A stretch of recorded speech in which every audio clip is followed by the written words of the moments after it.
Sinabi niya sa akin sandali na lang. Akala ko naman ay sigurado na ako.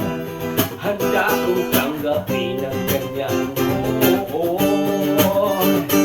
Bigla na lang nagbago ang isip niya. Di ko akalain na ganun pala siya. Inaasan niya lang ako. Bitin na bitin ako. Hindi ko na makakaya pa. Di bali na lang kaya ako pa kaya ang nasa puso niya. Di bali na lang kaya ngunit mahal ko siya.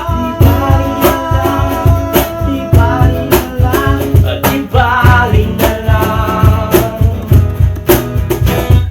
Ngayon